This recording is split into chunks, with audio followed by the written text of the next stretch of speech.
El grupo 2. Buenas noches, licenciado. El grupo 2. No sé si estarán todos presentes, perdón. ¿Quién va a presentar para que tienen el espacio? Tienen 10 minutos, por favor. Ahorita veo eso. Gracias.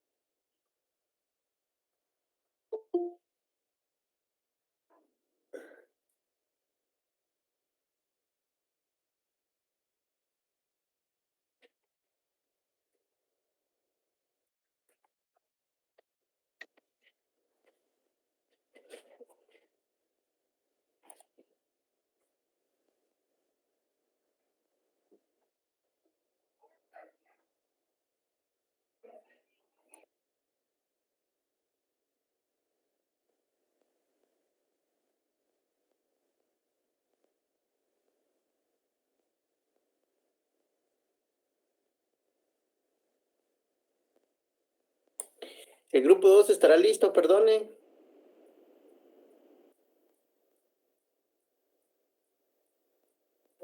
Sí, licenciado, ya están dos de las expositoras que van a presentar el día de hoy. Excelente. Si quieren que pueden iniciar, solo me dicen los nombres. ¿Quiénes son los que van a exponer? Jessie. Michelle. Sí. Ajá, ¿y quién más? No sé.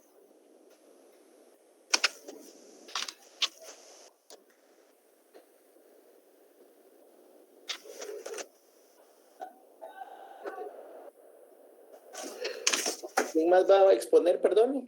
Es Madeline, pero no tiene Yo, Madeline Palacios. Dayan. Sí. Muy bien. Bueno, el tiempo es todo suyo. Solo les suplico a los demás integrantes de su grupo que puedan encender su cámara, por favor. Y ustedes pueden iniciar, pueden compartir ya la presentación. Las escuchamos. Ok. ¿Pueden ver la pantalla? Sí, la miramos. Ok. Buenas noches, nosotros somos el grupo número 2. Mi nombre es Jessie Michelle. Vamos a exponer sobre el Holocausto. Quisiera empezar diciendo el origen de la palabra holocausto. Si bien la palabra holocausto significa una ofrenda que es quemada en sacrificio, proviene del griego antiguo.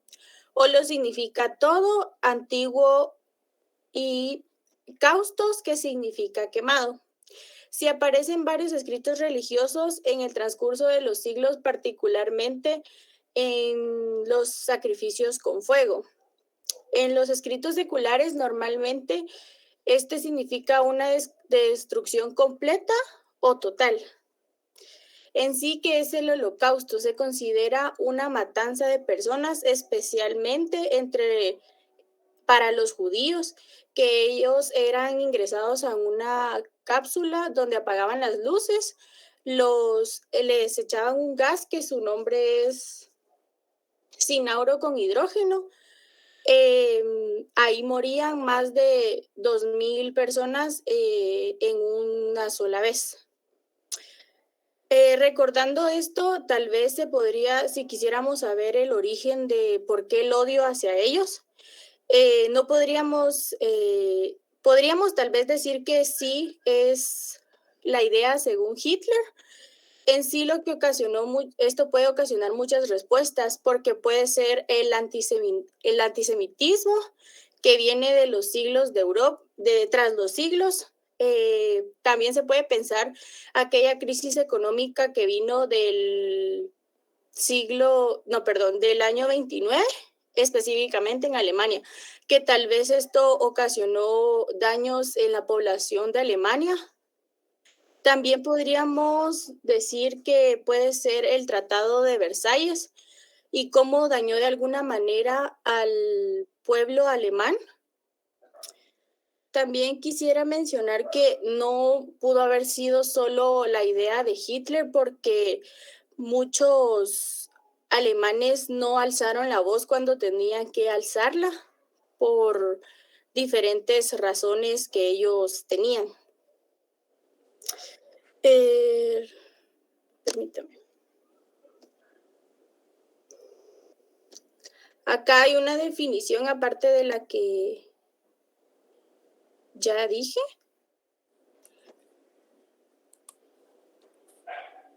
Acá hay otros datos con los años, en cómo empezó, cómo finalizó y otros detalles más. La principal ideología nazi describe una lucha racial contra los judíos. Recordemos que ellos tenían una ideología sobre Dios, ellos eran el pueblo elegido por él. Tal vez los alemanes tenían cierto miedo contra ellos porque ellos se consideraban personas inteligentes y tenían miedo de que sobresalieran mucho más que otra nación.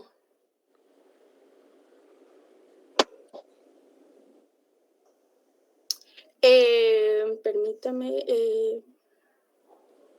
Para detallar más los asesinatos esto sucedió en la Segunda Guerra Mundial, alrededor de muertes de 6 millones de personas.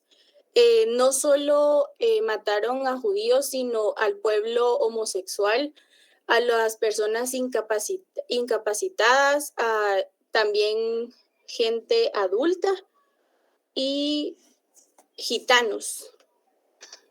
También había un 3% de sefardíes que se consideraban que venían de Grecia. Estadísticamente se podría decir que fueron como 55,000 personas sefardíes.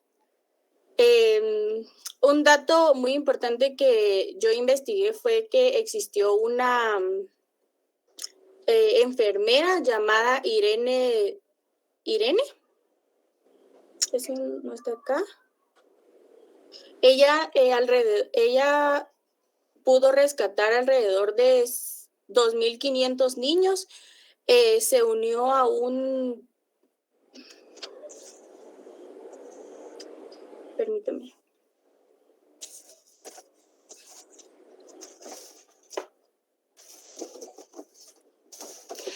Se unió a un grupo de personas que querían rescatar por los nazis a los niños. Creaban identificaciones falsas con bautismos falsos para darlos en adopción y poder salvar sus vidas. Ahorita los dejo con mi compañera. Buenas noches, yo les voy a hablar un poco sobre las características del Holocausto.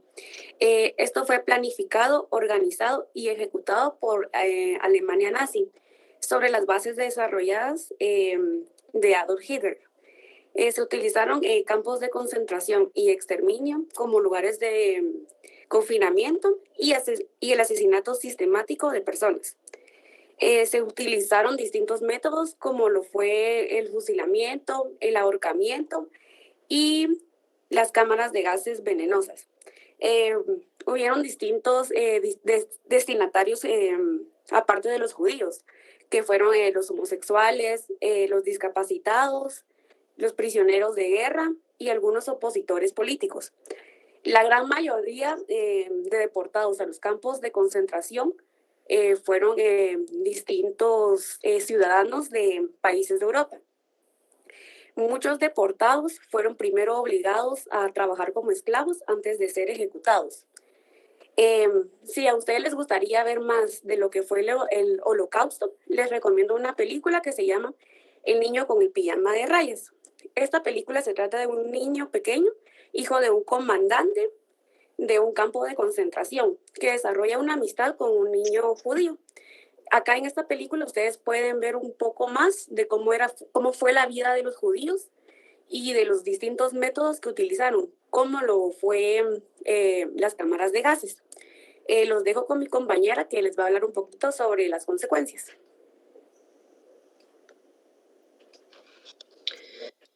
Sí, muy buenas noches, licenciado, compañeros, gusto de saludarles. Las consecuencias fueron bastante terribles con respecto al Holocausto, ya que dentro del mismo murieron también alemanes que eran inocentes. fueron catastróficas para todo lo que fue el pueblo judío, asimismo también para alemanes que dentro de la masacre también fallecieron.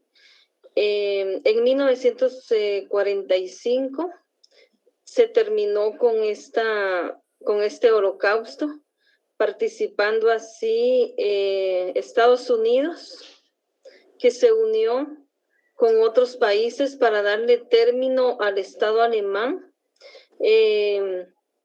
Atacaron a Hitler con sus soldados y así fue como terminó el holocausto, donde se unieron varios países para poder terminar con esa matanza que hubo en ese tiempo. Gracias, esa es mi aportación. Gracias por su atención. Gracias. Yo solo tengo una duda para los del grupo. ¿El holocausto estaba regulado en algún normativo, alguna ley en esa época? ¿Lograron investigar un poco acerca de eso? Licenciado, lo que yo logré investigar es de que cuando Hitler tomó el poder en el Estado de Alemania, él convocó a una junta para hacer, digamos, una ley para poder exterminar con los judíos en base de que él sentía miedo de que los judíos pudieran tomar el Estado de Alemania y ser superiores a ellos. Entonces, por eso fue que él decidió formar una ley para poder exterminar con ellos, pero ningún otro país estuvo de acuerdo, únicamente fue él, y luego se unieron otras personas, ¿verdad? Pero al final sí hubo una ley. Lo único que no le podría decir qué ley fue la que él, o sea, ni número de decreto, ni qué ley fue, pero sí se unieron para establecer un decreto para poder exterminar a los judíos. Muy bien, gracias a los miembros del grupo y por la presentación. Vamos a escuchar a los del grupo número 4, que son los que le siguen. Muchas gracias. Vamos a ver si ellos nos pueden abarcar esta parte. Gracias. Buenas noches, licenciado. Compañeros, buenas noches. Somos el grupo número 4. Nosotros también vamos a exponer acerca del holocausto, y para ello pues vamos a pedirle a nuestro compañero Edgar Alberto que presente las diapositivas.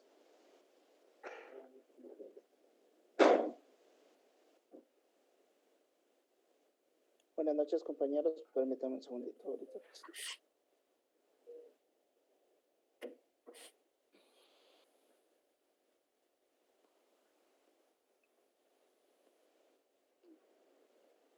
Bueno, vamos a empezar con la presentación. Rogamos su atención. A continuación vamos a dejar el tiempo con nuestro compañero Osmar, quien inicie. Gracias, Pablo. Muy buenas noches, compañeros. Así que vamos a empezar con el tema del holocausto. Pues el holocausto, pues prácticamente ya la mayoría de todos acá conocemos de qué se trata, pues fue la persecución persecución de asesinato sistemáticamente de los judíos, ¿verdad? Este holocausto se basó tanto en las leyes de Nuremberg, que fue una serie de leyes de carácter racista y antisemita que surgió en la Alemania nazi, ¿verdad? Esto pues se adoptó por unanimidad el 15 de septiembre de 1935. Entonces, esta persecución generalmente se dio entre 1933 a 1945, ¿verdad? Podemos decir que el holocausto se puede definir como un sinónimo de asesinato, ¿sí? En el cual pues los judíos fueron masacrados prácticamente para borrar de la faz de la tierra su propia raza, ¿verdad? Se ha convertido también en sinónimo de asesinato de judíos europeos durante la Segunda Guerra Mundial. Es por ello que utilizamos el término de el holocausto con mayúsculas. También podemos decir que los judíos, ellos también definieron su propio concepto, el cual lo llaman Shoah. En hebreo significa catástrofe. Así que los dejo con la siguiente presentación y con mi siguiente compañero.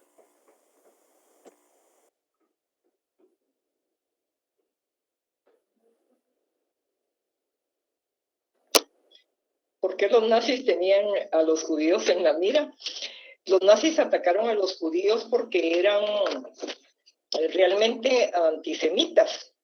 Esto significa que tenían ciertos prejuicios contra los judíos, ¿verdad? Los odiaban tanto por su cultura como por sus influencias.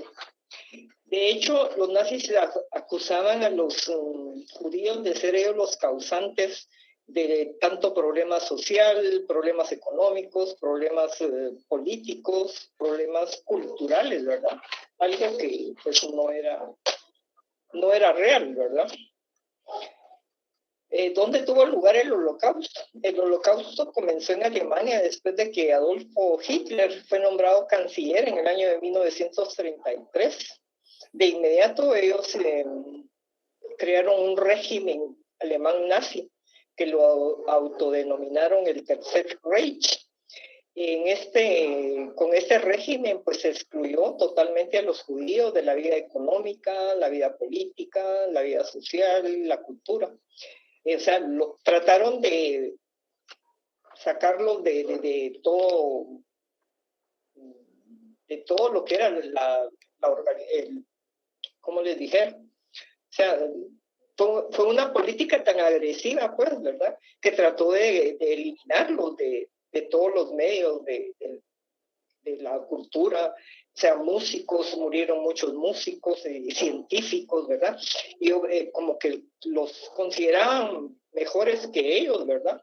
Y de hecho, con toda esta expansión territorial, antes y durante la guerra, pues hubo muchos judíos que tuvieron que escapar.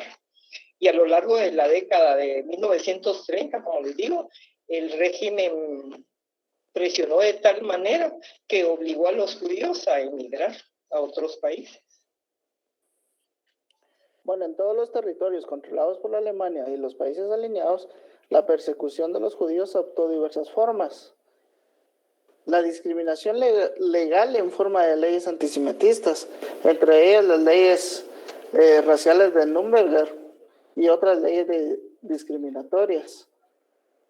Las diversas formas de identificación y exclusión política, estas incluían la propaganda antisemita, el boicot de los negocios de la propiedad judía, la humillación pública y las marcas obligatorias.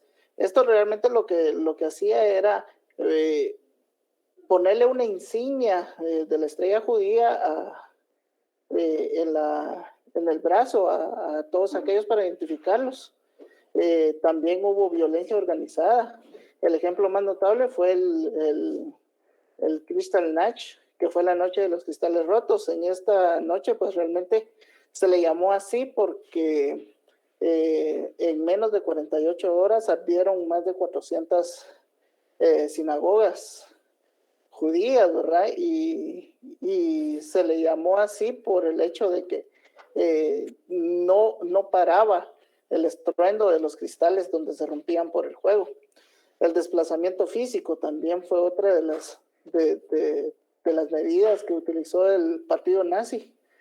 Las autoridades recurrieron a la emigración forzosa, el reasentamiento, la expulsión, la deportación y la creación de guetos para desplazar físicamente a las personas y comunidades judías. El internamiento, las autoridades internaron a los judíos en guetos superpoblados o los campos de concentración de trabajos forzosos, donde murieron de hambre, enfermedades y otras condiciones que prácticamente fueron inhumanas. Los robos y saqueos generalizados. La confiscación de propiedades a los judíos fue extremadamente violenta. O sea, hubieron muertos en los primeros desalojos de propiedades de judíos. Y los trabajos forzados, o sea, aparte de sacarlos de sus propiedades y de apoderarse de todas esas pertenencias, los hacían trabajar forzosamente al servicio de los nazis y después obviamente pues ser ejecutados. El antisemitismo realmente lo que es pues es la hostilidad contra y odio de los judíos como un grupo religioso étnico, a menudo acompañado por la discriminación social, económica o política. Gracias. A continuación, queremos presentar un pequeño video para que podamos ver cómo era que vivían los judíos en el hacinamiento que tenían los nazis en los guetos. Ya que este término gueto viene del nombre del barrio judío de Venecia, establecido en 1516 durante la Segunda Guerra Mundial. Los guetos eran distritos urbanos, de menudo siempre estaban cerrados, en los cuales los alemanes nazis forzaron a la población judía a vivir en condiciones miserables. Estos lugares, los guetos, aislaban a los judíos, separándolos de la población no judía, así como de otras comunidades judías. Se cree que los nazis en aquel entonces crearon más de 400 guetos. Imaginémonos las condiciones en las que los judíos, ¿verdad?, vivían en aquel entonces. Siempre estaban ellos de una manera organizada y sistemática controlados por estos grupos nazis.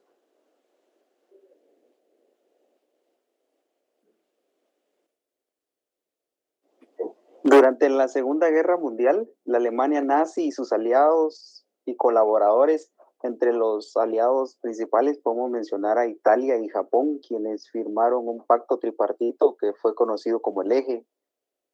Asesinaron a casi 2 de cada 3 judíos europeos mediante condiciones de vida mortíferas, maltratos brutales, fusilamientos y gaseosos en masa, en centros de exterminio diseñados específicamente para este fin.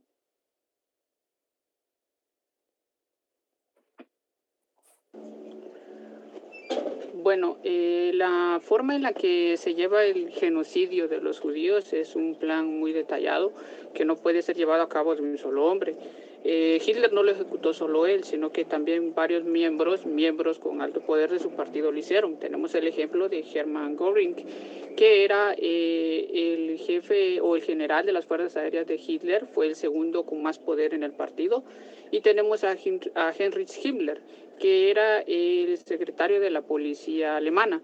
También tenemos a Richard Hendrick, que era también el jefe de la policía secreta, los cuales se encargaron de hacer muchos trabajos encubiertos para encontrar a la gran cantidad de judíos. Pero la movilización de tantos judíos se debe también en gran medida a Adolf Eichmann, ya que él facilitó la deportación y la localización de muchos judíos que estaban fuera de Alemania. Entonces nos podemos dar cuenta de que este trabajo o el genocidio que sucedió no fue solo de una persona, sino de varias personas, las cuales Hitler logró encantar con su discurso y con la pasión que él tenía para hacerlos radicales. Solamente por mi parte. ¿Cómo terminó el Holocausto? Ahí se encuentran algunos países. Dentro está Gran Bretaña, Estados Unidos y la Unión Soviética, que derrotaron a Alemania nazis en una Segunda Guerra Mundial.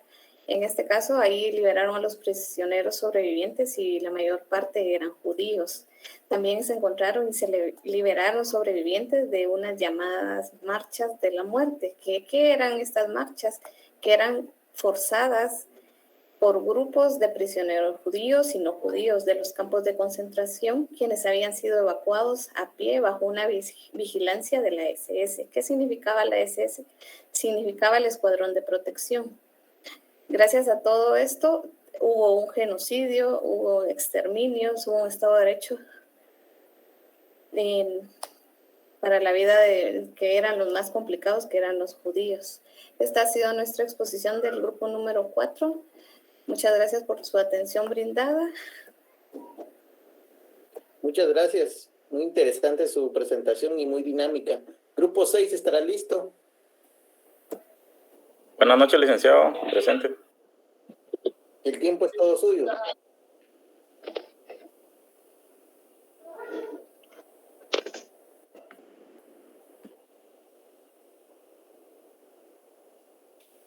Buenas noches, licenciado y compañeros. Tengo el gusto de presentar a mis compañeros de expositores del Grupo 6, Marco Ramiro Ariel, Erika Michelle López.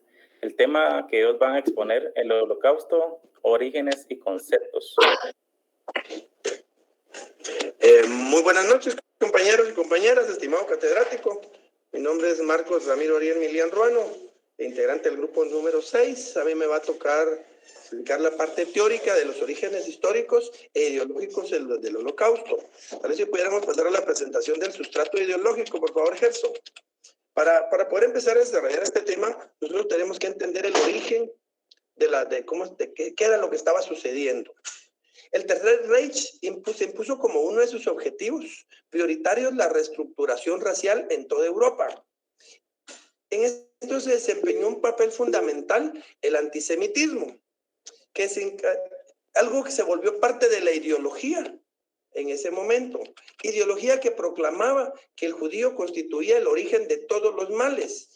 En especial quiero leerles esta parte directamente, dice, en especial del internacionalismo, el pacifismo, la democracia y el marxismo. A ese último término pongámosle atención porque nos va a servir para entender el contexto un poco más adelante. Se estigmatizaba a los judíos como un fermento de descomposición social, de desorden, de degeneración racial. Ese es otro tema muy importante al que hay que ponerle atención, degeneración racial. Y se les identificaba como una parte desfragmentada de la sociedad urbana, que eran un ácido disolvente del racionalismo crítico. Entendiendo esto, como hoy por hoy puede ser las personas que tienen problemas con el alcohol, con las drogas. Decían que los judíos eran una enfermedad que no te dejaba pensar y que estaba corrompiendo todo. El partido nazi tomó el poder en Alemania en 1933. Tenía entre sus ideologías básicas el antisemitismo. El antisemitismo no es otra cosa más que una degeneración de una corriente. Bueno, ¿esto cuándo empieza? Bueno, miren, primero, no es mi intención ofender a alguien de ninguna religión. O sea, esto es algo histórico. No estoy señalando a ninguna religión como tal actualmente. Esto empieza con el surgimiento del cristianismo. En ese momento la Iglesia Católica tenía poder de gobernar. No era un poder como el que tienen hoy, sino que era un poder de gobierno. Ponían y quitaban gobernantes. Ellos eran quienes gobernaban. O sea, entendemos el origen de esto como los 3 años que Jesús anduvo predicando, la muerte de él. De hecho, uno de las dos personas, de los 2 ladrones que mueren, a uno de cada lado, o sea, uno de los 2 no era un ladrón, era un celote. Un celote era como que un guerrillero en ese tiempo. Era la gente que estaba en contra de que los romanos, los representantes de la Iglesia Católica en su momento, estuvieran arrancando las tumbas judías para poder construir con ellos sus edificios. O sea, desde allí se inicia la persecución a los judíos, ¿sí? Yo no estoy hablando, quiero aclarar que no es ningún problema con ninguna religión para no terminar en clavos, pero ahí se inicia. Y el antisemitismo es una degradación de esa corriente filosófica o de esa persecución. Solo que el antisemitismo ya tenía mezclado otros elementos de carácter cultural, por así decirlo, como el hecho de que los alemanes no querían que su cultura se mezclara con la de los judíos, y mucho menos su raza, que ellos consideraban superior, y ellos consideraban que era la destinada para controlar Europa, ¿verdad? Entonces ellos dicen, no, esto se está metiendo con nuestras mujeres, nuestra raza se está perdiendo. Ahí va un elemento extra a la persecución que ya existía, que en ese momento la ideología cristiana ya no era el problema, pero sí ya era un referente en el que tenían mal vistos a los judíos. A ellos los veían el nacionalismo, que era impulsado por el antisemitismo, se caracterizaba porque impulsaban la homogeneidad cultural y lingüística de su nación. Los judíos se resistían a tales cuestiones. Ese fue otro elemento que provocó que su cultura fuera inadmisible y fuera declarada inferior en Alemania. Me refiero a la cultura judía, ¿verdad ustedes? Lo que provocó que fueran excluidos de todo estamento social. ¿Cómo empezaron ellos? Lo primero que hicieron fue determinar quién era judío antes de poder emitir cualquier tipo de ley. Y ellos dijeron, sin importar la religión que hoy usted practique, si su papá fue judío, si su abuelo fue judío y si su bisabuelo fue judío, usted es judío. Entonces, él debería de ser segregado socialmente. Quienes solo tenían papá judío y abuelo judío, o sea, 2 ascendientes judíos, ellos eran tomados como judíos medios. Los que solo tenían un judío en su línea de ascendencia, ellos aún fueron tomados en cuenta y se les dio la oportunidad, para no ser segregados, de meterse a las Fuerzas Armadas alemanas. ¿Verdad ustedes? Gerson, podemos pasar a la presentación donde dice antisemitismo en la sociedad alemana, que ya es la tercera, porque ya nos quedamos por ahí. Bueno, a inicios del siglo XIX se da un recrudecimiento del sentir antijudío en Alemania, que ahí es donde todo esto viene a confluir en la degeneración total del antisemitismo, metiendo cuestiones. A esto le tenemos que agregar un elemento extra. Bueno, primero, siempre habían sido perseguidos. Segundo, estaba en peligro que se mezclara la raza alemana con la raza judía y se perdiera su pureza. Tercero, que se mezclaran sus culturas. Y cuarto, a finales de la Primera Guerra Mundial, un batallón de por lo menos 12,000 judíos deciden no pelear contra Rusia, no defender a Alemania, y eso que estaban en el ejército alemán. Ese fue el elemento básico para que esto explotara en ese momento, porque tanto Hitler como los soldados, que en ese tiempo de la Primera Guerra Mundial era un cabo, ¿verdad ustedes? Todos los soldados en general empiezan a decir que los judíos habían traicionado a la madre patria, que ellos habían dejado por un lado los principios. Entonces, imagínense, no los miraban bien, no los querían con sus mujeres, su cultura no les parecía, y encima de todo los acusan de traición a la patria. Pero a los judíos se les armó la de San Quintín, decimos vulgarmente aquí en Guatemala, ¿verdad? En ese momento empezaron a retratar a los judíos, no solo como una amenaza política y económica, sino que empieza a resaltar el hecho nuevamente de las mujeres alemanas y la pureza de la raza. Es un tema que empieza a tomar mucha fuerza. En este momento, los medios de comunicación jugaron un papel preponderante, porque empiezan a hacer publicaciones antisemitas, empiezan a perseguir y a resaltar dentro de la población la traición que habían hecho los judíos al final de la Primera Guerra y que por causa de eso se había perdido la guerra. Esto empezó a recrudecerse en el año ahí por 1922 y entre 1933 por lo menos fueron saqueadas 200 tumbas judías. Esto empezó a generar dentro de los judíos una reacción poco agradable y no supieron manejar la situación políticamente. En este momento entran a jugar un papel importante en las iglesias, las iglesias cristianas. Viene el Papa Pío, dice, el ministro nazi de Asuntos de la Iglesia explicó que el cristianismo positivo no depende del credo de los apóstoles, ni de la fe en Cristo como el Hijo de Dios, en el que los cristianos se basó, sino más bien, oigan esta parte, siendo presentado por el partido nazi. El Führer es el heraldo de una nueva revelación. Hitler empieza a querer desvincular un conflicto con la Iglesia Católica de frente al decir que el problema aquí no era con Dios, sino que el problema era que ellos no aceptaban que un judío fuera el salvador del mundo, que la madre de este salvador del mundo fuera judía, que la madre de todos los cristianos, la intercesora ante su hijo, asunta al cielo y reina universal, como ustedes le quieran llamar, fuera la intercesora por ser judía. Entonces ellos empiezan a manejar una política en la que cambiaron hasta la forma de religión dentro de Alemania, al decir que era Führer el heraldo de una nueva generación. O sea, él era el enlace entre Dios y los hombres, en pocas palabras, con lo cual reforzaba la idea de desligar el cristianismo del origen judío. No, ellos empiezan a tratar de no pelear con la iglesia. Viene el Papa Pío XI y el 14 de marzo de 1937 publica la encíclica Mit brennender Sorge, dice, con intensa ansiedad, es la traducción en español. Aquí el Papa Pío XI comete un gran error que solo viene a perjudicar la situación de los judíos, donde compara a los líderes nazis en el artículo 21 con Judas. Dice, si el opresor ofrece el trato de apostasía, refiriéndose a que el Führer era el nuevo representante entre Dios y los hombres, ¿verdad ustedes?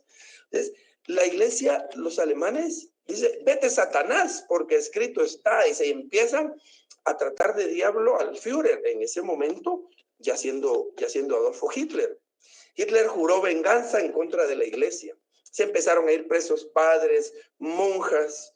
En ese momento el Vaticano tenía su propia moneda.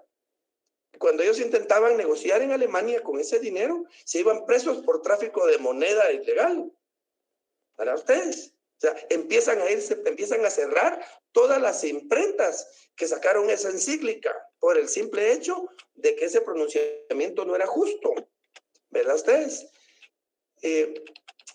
Sale una conclusión de parte de Hitler. Dice, no se tolerará la compasión para los judíos. Negamos la afirmación del Papa de que no hay más que una sola raza humana. Los judíos son parásitos. Este pronunciamiento, por muy buen intencionado que fuera por parte de la Iglesia Católica, solo vino a perjudicar más la situación de los judíos en Alemania. ¿Sí? Bueno, ahora vámonos un poquito más atrás para conocer cómo fue que Hitler influyó en este tema del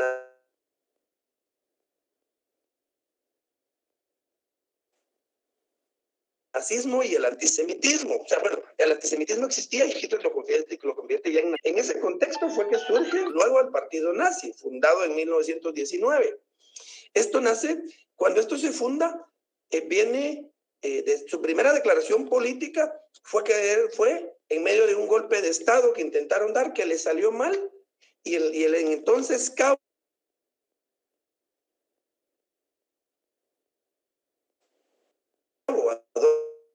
Adolfo Hitler fue preso. Este golpe de Estado fue conocido como Putsch de Múnich, perdón, pero no hablo el alemán ustedes. Fracasó esto con una simple intervención de la policía. Hitler estuvo preso durante 9 meses. Yo no me voy a meter a hablar mucho de esto porque me parece que otro grupo lo tiene asignado. Pero esto en lugar de perjudicar la imagen de Hitler, se convirtió en una plataforma para él y para su partido.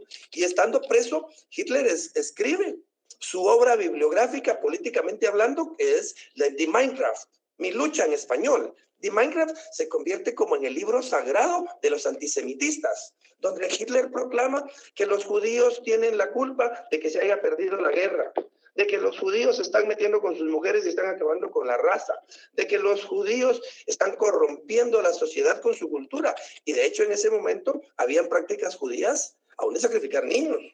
No me voy a meter tampoco ese tema porque no es el objetivo de esto mismo. Las políticas antisemitismas del nazismo que fueron impulsadas entre 1933 y 1939, como ya dijeron los compañeros anteriormente, ya con Hitler al frente de Alemania, tan solo en 6 años, Hitler logró emitir 1.400 leyes en contra de los judíos. En marzo de 1933 se abre el primer campo de concentración, Dachau se llamaba. Las tropas, el ejército empezó en ese momento a colgar carteles donde decían que no le compraran en los negocios judíos porque ellos eran su desgracia. Ahí es donde entra lo de las estrellas de David con un fondo amarillo que mencionaba alguien en una de las presentaciones anteriores. Empezaron a pintar las puertas, empezaron a ponerle Jutz, que es judío a ustedes, pero de una manera denigrante. Cuando aquí Hitler empieza a hacer una forma de satanización en contra de los judíos, como lo hacen hoy las redes sociales. Hoy alguien subió una foto mía diciendo que yo la asalté y nadie pregunta si fue cierto. Todo el mundo dice qué desgraciado. Eso fue exactamente lo que pasó en ese tiempo con los judíos. De tal manera que la población alemana le era desigual lo que pasara con los judíos. Siguieron leyes de diversa índole. Una de ellas fue la que le prohibió, emitida el 3 de marzo de 1936, a todos los profesionales judíos que en ese tiempo perdieron el derecho de ejercer en hospitales, intelectuales judíos, universitarios de cualquier tipo. Entre ellos, Albert Einstein, como un elemento curioso, como un dato curioso, ¿verdad ustedes? Bueno, el 10 de mayo de ese mismo año se produjo la quema pública de 20,000 libros. Esto con la idea de acabar con toda la cultura judía que hubiera en Alemania en ese momento. Para finales de 1938, entre la gente que Hitler ya había ido a dejar a las fronteras, a los que habían exiliado porque les ay Dios mío, les extinguieron sus bienes. Se los confiscaron, extinción me parece que es la palabra correcta. Les quitaron sus negocios, les quitaron sus derechos, les quitaron sus profesiones. Entre toda la gente que Hitler sacó y los que se fueron, en 1938 ya iban más de 200,000 judíos que habían salido del país. Por ahí un compañero mencionaba la noche de los cristales rotos. El origen de esto es porque un hijo de un judío importante en Austria, Herschel Greenspan, que residía en París, reaccionó asesinando al tercer secretario de la embajada en París. Esto da origen a que haya un recrudecimiento aún más fuerte de la propaganda nazi en contra de los judíos, que calificó esta acción como una declaración de guerra y como un acto de conspiración judeo-masónica mundial. Imaginen ustedes, lo metió tinte ideológico. En ese momento los judíos masónicos han de haber sido, o el marxismo, han de haber sido como en este momento decir, ese es comunista, ese es de izquierda, no va a ganar ningún partido de izquierda en Guatemala. En ese momento agarran ese término para relacionarlos con Rusia, ¿sí? Mezclan a Rusia y a los judíos con el tema marxismo, con el tema masónico. Entonces, en Alemania era algo despectivo, algo que los mismos alemanes rechazaban. Un día después de la muerte de este personaje alemán en París, se da la noche de los cristales rotos. Como dijo el compañero, por ahí se da la quema de más de 400 sinagogas, se quiebran los vidrios de todos los negocios, se saquean todos los negocios que pertenecían a judíos. Ese día por lo menos murieron 100 judíos y miles salieron heridos. Las agresiones, aquí entra un punto bien importante que quiero resaltarles, y es que las agresiones, los judíos esta noche no las sufrieron únicamente por los antisemitas, o no solo por el ejército alemán, sino que la población en general salió indignada, como en ese septiembre de 2017 que salieron con la balletía al Parque Central, ¿va ustedes? Fue algo tan generalizado que la población en general salió. En ese momento Hitler dice, este es el momento. Ahí es donde plantea la solución final al conflicto, que es, me parece que es el documento que el licenciado estaba hablando. En español es solución final a la cuestión judía. En alemán, Endlösung der Judenfrei. No sé si lo pronuncié bien y no sé si es el documento correcto. Como a partir de ahí empieza el holocausto, en este momento termina mi intervención. Además, yo creo que ya me pasé del tiempo y dejo a mi compañera Michelle López para desglosar los términos y conceptos que le corresponden. Perdónele que haya usado el tiempo hoy. No se preocupe, muy interesante su exposición. Gracias, muy amable. Licenciado, buenas noches, compañeros. Mi nombre es Michelle López, tengo el gusto de representar al Grupo 6 también y voy a hablar en referencia a la estructura del holocausto. Este lo puedo yo definir en 4 aspectos. Me voy al primero y es cuando se creó el concepto judío, ya que anteriormente no se podía distinguir quién era judío y quién no era judío, ya que ellos estaban establecidos en Alemania. Entonces, lo que se hizo fue que para determinar quién era judío, si tenía 3 abuelos, por lo menos, de ascendencia judía, este era judío. Y quien tenía 2 o un abuelo nada más, este era medio judío. Ahí fue cuando ellos los definieron como judíos, quién era y quién no era. El segundo punto a la estructura que yo hice, es la que se procedió a desposeer a los ciudadanos marcándoles de sus derechos. Muchos de ellos eran ciudadanos alemanes y les quitaron la ciudadanía. Esto con el fin de quitarles todos los derechos que ellos tenían, como mencionó el compañero. Algunos de ellos les cerraron los negocios, les quitaron las licencias profesionales y los discriminaron completamente de la sociedad.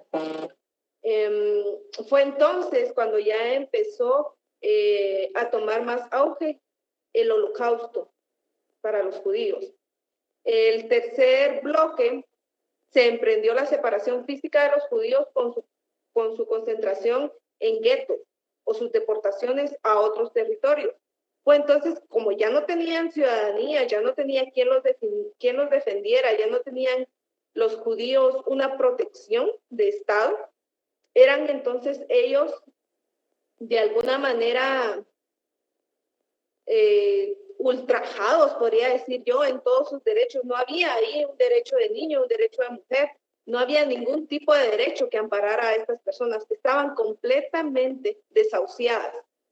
Se les transportaba de un lado a otro lado sin poder ellos establecerse en algún lado. Fue una situación muy difícil y muy triste para las familias que vivieron ese momento, porque actualmente, pues como madre de familia, yo me doy cuenta que las situaciones con niños es más complicada. Y si una persona logra establecerse en un país y estar bien, es muy injusto todo lo que a ellos se les hizo y que nadie velara por sus derechos. Como cuarto punto de esta estructuración fue cuando ellos optaron por el asesinato masivo de los judíos, fundamentándose por dos medios. Uno fue la ejecución por unidades militares y otro, que fue muy famoso, fueron los campos de exterminio con cámaras de gas, inyecciones letales. Estas personas, como les mencionaba, no tenían derechos, no tenían quien amparara por ellos, pues se les hizo fácil asesinarlos, se les hizo fácil crear campos de concentración y dejarlos morir ahí, o bien llevarlos a cámaras de gas y terminar con su vida. Creo que ya estamos muy adelantados con el tiempo, entonces me voy a ir a los conceptos del holocausto. El holocausto lo podemos definir que fue la persecución y asesinato sistemático, burocráticamente organizado de los judíos europeos por la Alemania nazi y sus colaboracionistas. Esto surgió entre 1933 y 1945, desde su inicio hasta su finalización. Los judíos eran víctimas de la violación de todos sus derechos. Aproximadamente fueron asesinados dentro de cámaras de gas, grupos de 300 y 400 personas juntas. Les quitaban la ropa para poder conservar y que no sean gastos los nuevos judíos que eran perseguidos. Entonces ellos morían desnudos. ¿Por qué Hitler consideraba que los judíos eran enemigos y por qué inició el holocausto? Hitler, culpaba a los judíos por ser la derrota en la Primera Guerra Mundial y los consideraba responsables de la depresión económica de 1929. Era ahí en la que él basaba su odio y en la cual él podía hacer que las demás personas odiaran a los judíos, porque tenía que haber un motivo fuerte para que él convenciera a las demás personas de este odio hacia ellos. Entonces, también los acusaba de ser comunistas y capitalistas, de querer dominar la sociedad y de ensuciar la raza aria, ya que él se consideraba ario y a los judíos los consideraban no arios. El holocausto se le conoce como el antiguo sacrificio religioso, especialmente entre los judíos, en la que se quemaban a las víctimas completamente. Muchas gracias, compañeros. Esta fue mi exposición. Excelente, muy buena exposición. Y solo para el compañero que decía que se iba a meter a problemas hablando del tema religioso, no se preocupe. Desde la academia se pueden hacer este tipo de aseveraciones porque es un estudio científico, ¿no? Y nosotros no vemos sin ningún tipo de sesgo.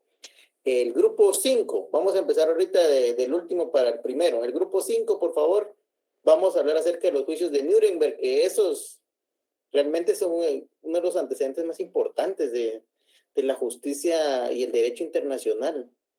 Vamos a ver qué nos dicen los compañeros. Buenas noches, licenciado. Buenas noches, compañeros. Nosotros somos el grupo número 5 y vamos a hablar sobre los juicios se me fue el nombre, de Nuremberg. Y voy a presentar, no sé si ya tengo acceso.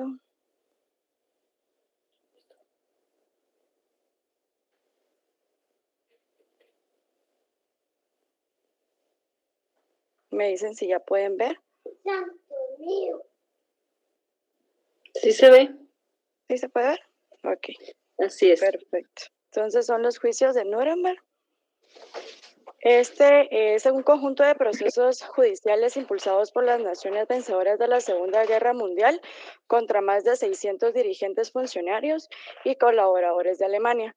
Todos los juicios se realizaron en el Palacio de Justicia de la ciudad alemana de Nuremberg, donde en 1935 Hitler había hecho aprobar las leyes de Nuremberg, de carácter racista y antisemita. El juicio principal tuvo lugar entre el 20 de noviembre de 1945 y el 1 de octubre de 1946.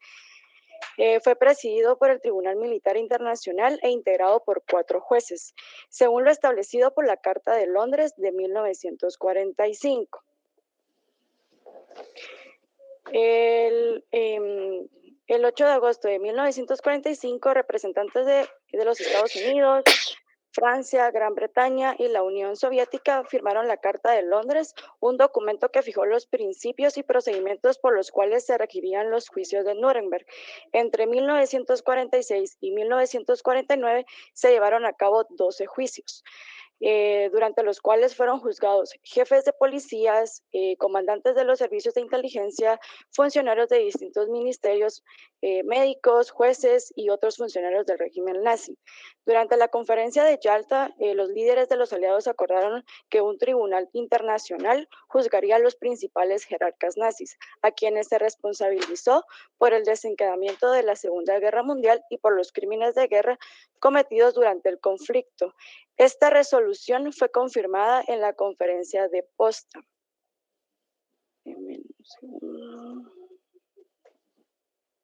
La integración de las partes pues está conformado por un abogado, defensor y jueces quienes tomaban la decisión del caso. La parte acusadora decidió concentrarse en los cargos de agresión y de guerra, más no en los crímenes más violentos, mientras que la defensa se basaba en que los cargos no tenían base jurídica y que los recibían instrucciones de superiores.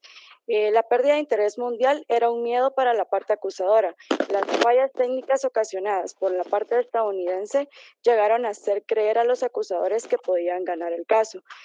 Eso hasta que un dirigente de un campo de concentración confesó y detalló el crimen cometido con la parte acusadora y estos presentaron el documental llamado Campo de Concentración Nazi. El veredicto del juicio final fue publicado por el tribunal el 1 de octubre de 1946, en donde hubieron 24 acusados, 12 fueron condenados a morir en la horca, 3 fueron absueltos, 3 fueron sentenciados a cadena perpetua y 4 fueron condenados a diversos periodos de prisión. Solo 2 no fueron juzgados, uno de ellos porque se suicidó antes del inicio del juicio y el otro porque no se lo consideró apto para sobrellevar un proceso judicial. Las sentencias de muerte se llevaron a cabo el 16 de octubre de 1946.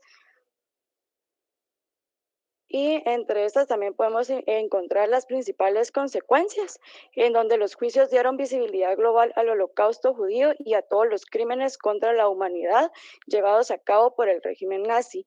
La tipificación de los crímenes realizados por el Tribunal Militar Internacional fueron valiosos antecedentes que las Naciones Unidas usaron para el desarrollo de una jurisprudencia internacional en materia de crímenes de guerra y crímenes de lesa humanidad, así como para la Constitución a partir de 1998 del Tribunal Penal Internacional Permanente. Los fundamentos de las sentencias de los juicios de Nuremberg fueron utilizadas para la redacción de la Declaración Universal de los Derechos Humanos de 1948. Y ahora pues le cedo la palabra a mi compañero.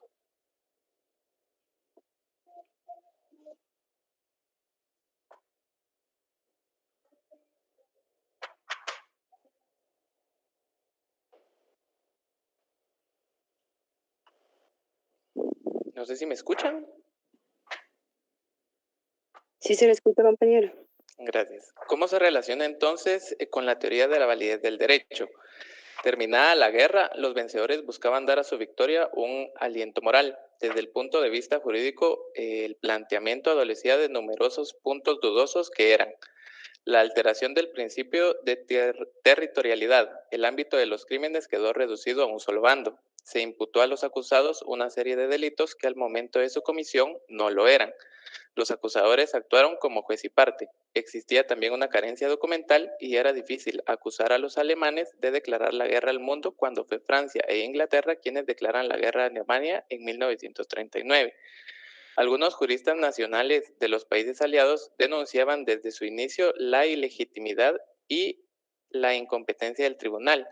Se adujo en primer lugar, y desde una perspectiva basada en derecho positivo, la vulneración del principio de legalidad, pues cuando se produjeron los hechos que sustentaban los cargos contra los acusados, los mismos no estaban contemplados como delitos en ningún ordenamiento nacional, tampoco en algún tratado, pacto o convención supranacional. Entonces, no estaba prevista la pena o sanción para tales hechos y tampoco existía una instancia penal o tribunal que las pudiera aplicar.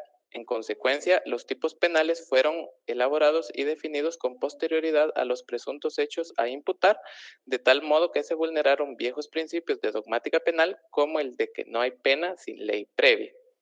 Asimismo, esta construcción de después de vulneraba la garantía de la irretroactividad de la ley penal, estableciendo penas no existentes cuando ocurrieron los hechos juzgados.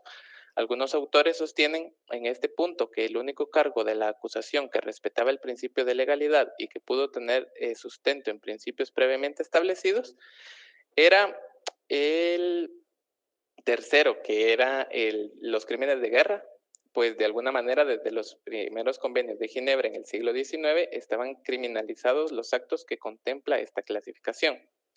Para la teoría del derecho natural, se juzgaba a las personas aplicando las leyes positivadas, pero ellas mismas tenían su fuente en reglas morales como origen de la argumentación o del juzgamiento.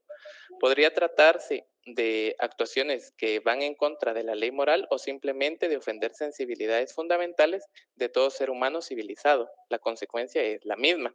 En el extremo comportamiento del hombre no es necesario que exista una prohibición legal anterior y este fue uno de los argumentos expuestos por el fiscal británico para contraargumentar lo que decían los acusados alemanes.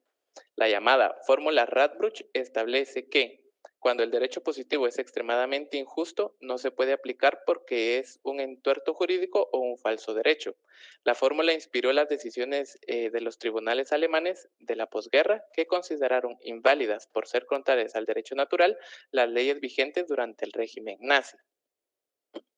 Los contraargumentos que se dan para rechazar la posible aplicación de la fórmula de Radbruch es que es difícil de operar por la indeterminación de sus conceptos, al no seguir los procedimientos legislativos establecidos. Justamente por la teoría positivista, la falta de seguridad jurídica provenía de la subjetividad del contenido de las normas y así de la discrecionalidad judicial posible.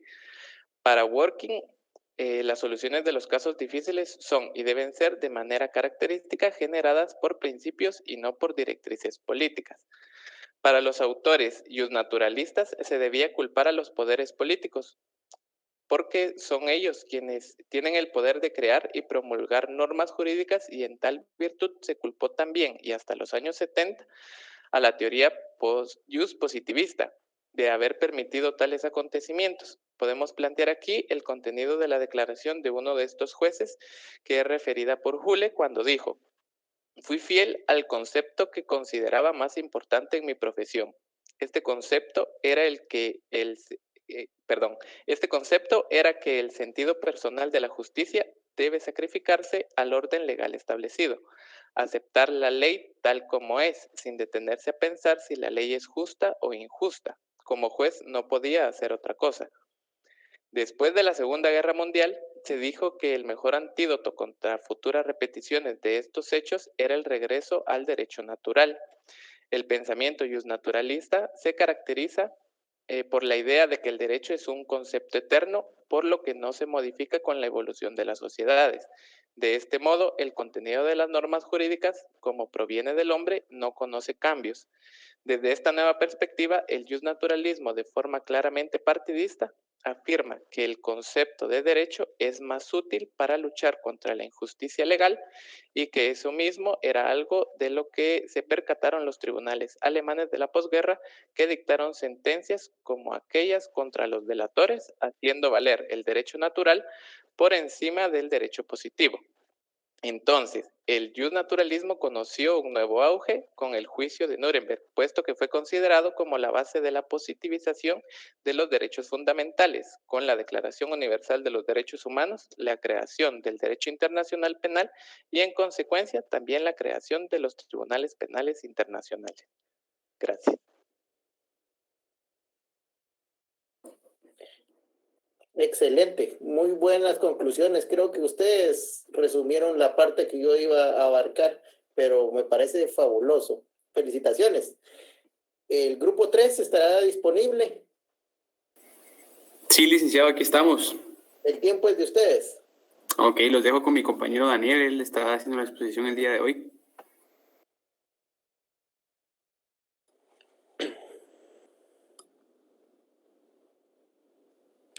Buenas noches, licenciado Brenner y compañeros, espero se encuentren muy bien, no sé si me escuchan bien. Fuerte y claro. Perfecto, muy amable, licenciado. El tema a exponer serán los juicios de Nuremberg. Ustedes se preguntarán qué son, de qué tratan o de dónde surgen, ¿verdad? Bueno, a partir de la Segunda Guerra Mundial y a causa de ella, la humanidad conoció también una serie de juicios que iban encaminados a juzgar los crímenes de guerra acaecidos y a sus culpables. Estos son conocidos como los juicios de Nuremberg. Estos fueron una serie de tribunales militares basados en la ciudad alemana de Nuremberg. Y de ahí el nombre que surge, ¿verdad? En esta ciudad, numerosos nazis fueron juzgados por los crímenes cometidos durante la Segunda Guerra Mundial, entre noviembre de 1945 y abril de 1949 aproximadamente. Sobre estos juicios existen numerosos datos históricos, como los de creación, jurisdicción y acusación. Estos son muy importantes, como también los podrán ver en nuestra presentación ahí.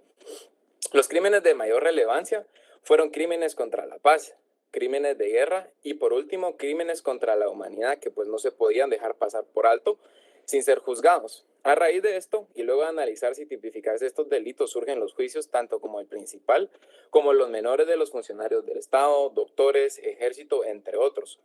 Como podrán ver pues son varios, ¿verdad?, los juicios que se llevaron a cabo en esta serie de juicios. De estos cabe destacar el juicio de doctores, que se llevó en contra de 24 médicos, algo que pues no se había visto con su anterioridad. El juicio de los jueces, de los ministerios y de ministros de alto mando del ejército también, ¿verdad?, fueron juzgados en este tipo. Entonces era algo que no había sucedido antes en este hecho histórico. Y en conclusión, para no pues alargarnos tanto, ya que los compañeros pues también tocaron el tema, ¿qué se logró con los juicios de Nuremberg? ¿Cuál fue el objetivo? ¿A dónde se quiere llegar con todo esto? Se logró que el tribunal dictase 11 condenas de muerte, 3 condenas a presidio perpetuo, 2 a 20 años para ser específicos, una a 15 y otra a 10 años. Un dato muy importante es que Hans Franz von Papen y Hjalmar Schatz fueron absueltos de sus cargos penales. Quiere decir que pues ellos no llevaron con lo que fue el juicio, ¿verdad? Fueron absueltos como tal de ellos. Quienes fueron personajes muy polémicos en todo este contorno histórico. El objetivo final de Nuremberg fue llevar a cabo un juicio justo y concreto en la prevención del genocidio en el futuro y así evitar que estos acontecimientos se repitiesen en el futuro nuevamente, ¿verdad? En la historia de la humanidad y en la evolución del derecho fue un momento sumamente importante, marcando incluso el nacimiento de la Declaración Universal de los Derechos Humanos, por ejemplo, algo muy importante que cabe recalcar, a raíz de los juicios de Nuremberg, vistos como un hecho histórico y a la vez como un acontecimiento jurídico, dieron un paso a una nueva forma de apreciar el derecho, sobre todo a nivel penal e internacional. Derivados de ellas nuevos conceptos, teorías, instrumentos internacionales que regulan los bienes jurídicos como la conservación de la paz, de los más importantes en la humanidad, el respeto a los derechos humanos fundamentales de la humanidad y así como la regulación más exhaustiva de la forma de llevar a cabo una guerra o un conflicto y la revisión de los crímenes cometidos durante estas. Y pues esto sería un breve resumen, licenciado, sobre los juicios de Nuremberg. Sería todo. Muy amable, compañeros. Gracias por su atención. Buenas noches. A ustedes, muchas gracias. Muy bonita presentación. Y el grupo 1 para finalizar. El tiempo es de ustedes.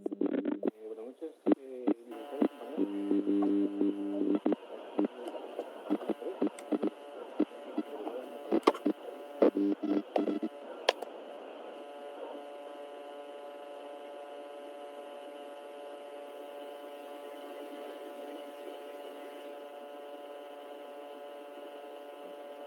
noches, licenciado, un gusto saludarle. Dime su web.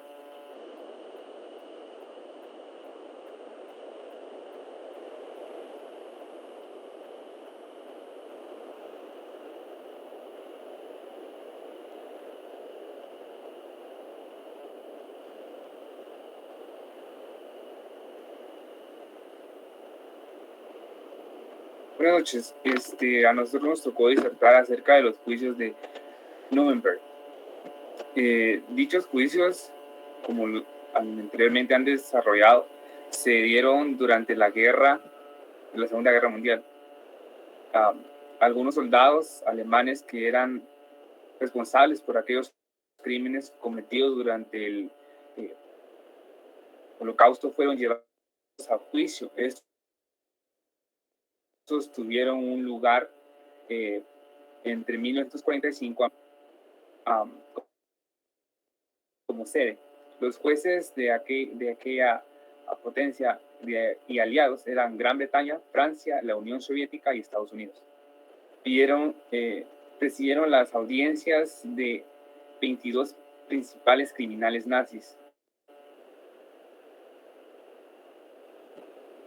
En esta diapositiva podemos observar algunos de estos, el nombre de ellos y a quienes absolvieron y quienes tuvieron pena carcelaria y quienes pues una pena de muerte, ¿verdad?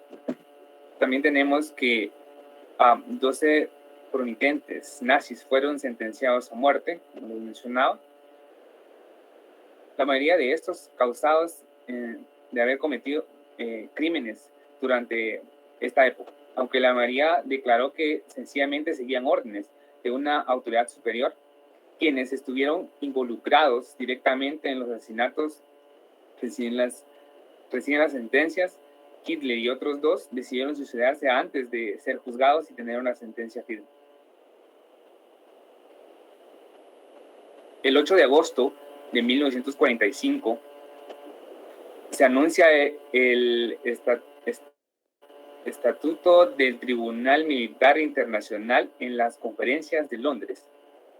Esto empieza con el Tribunal Militar Internacional con las siglas IMT. Está compuesto por jueces de Estados Unidos, Gran Bretaña, Francia, la Unión Soviética. Los principales autores nazis serán acusados y llevados a juicio en Nuremberg, Alemania. De acuerdo con el artículo 6 del Estatuto de las siglas IMT, por los siguientes crímenes. 1. El crimen contra la paz, definido como la participación de la clasificación y la realización de la guerra de agresión, violencia en numerosos tratados internacionales. 2. Crímenes de guerra, definidos como violaciones de las reglas de la guerra acordada internacionalmente. 3. Crímenes contra la humanidad,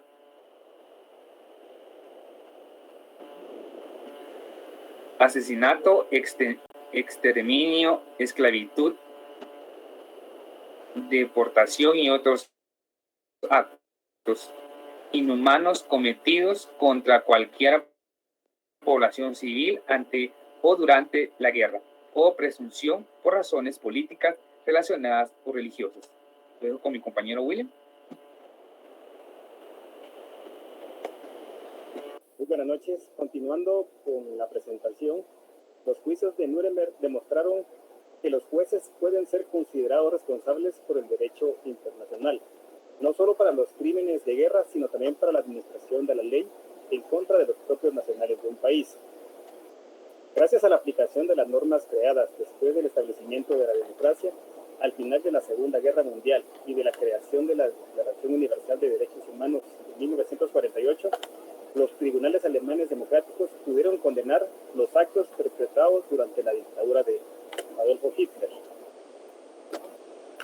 Los juicios de Nuremberg, vistos como hecho histórico y a la vez como un acontecimiento jurídico, dieron paso a una nueva forma de apreciar el derecho, sobre todo a nivel penal e internacional. Recordemos que antes de estos juicios pues, no existían los tipos penales que mi compañero ya explicó.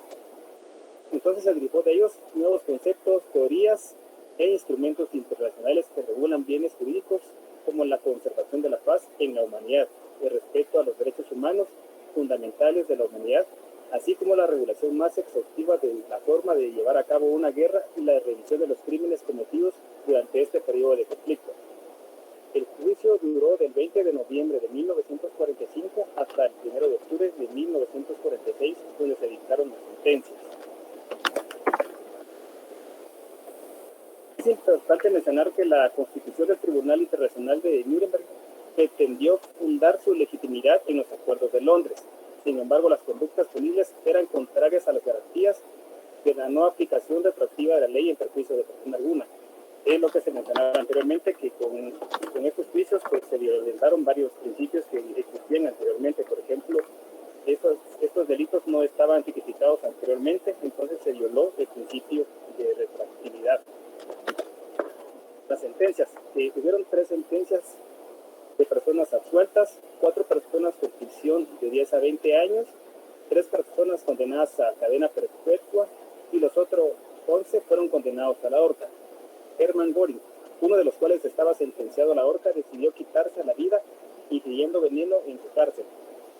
Se habla de una teoría de que el veneno fue entregado por un doctor que tenía dicha cárcel.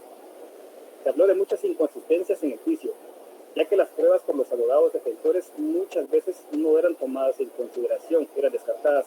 Es importante mencionar que estos juicios son criticados también porque fueron vistos como un juicio de los vencedores contra los vencidos. Derivado de estos juicios se sentaron varios precedentes, de los cuales se puede hablar de la tipificación de los crímenes y abusos realizados por los tribunales. Representaron un avance jurídico que sería de provecho con las Naciones Unidas para el desarrollo de una nueva jurisprudencia específica internacional en materia de guerras. Cabe mencionar que antes de esto, pues, todos estaban la Convención de Ginebra, y con esto pues, se volvieron a actualizar estas convenciones. También está el principal legado, que son los tribunales de la Corte Penal Internacional, que fue establecido en Roma en 1998, el cual cuenta como base fundante de los estatutos de los tribunales de Nuremberg. También fue vital para la redacción de la Convención contra el Genocidio de 1948, la Declaración Universal de los Derechos Humanos de 1948 y la Convención de Ginebra y sus protocolos.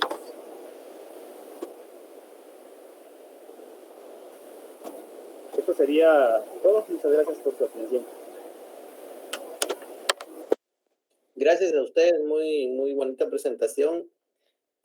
Por la hora, hay tanto que comentar, pero lo vamos a comentar el martes de la próxima semana en nuestra clase. Entonces, que tengan todos buen fin de semana y muy buena presentación la de todos, muy buena oratoria la de los grupos. Que tengan feliz noches. Buenas noches, licenciado. Feliz noche. Buen día. Feliz noche, licenciado. Feliz noche, compañeros.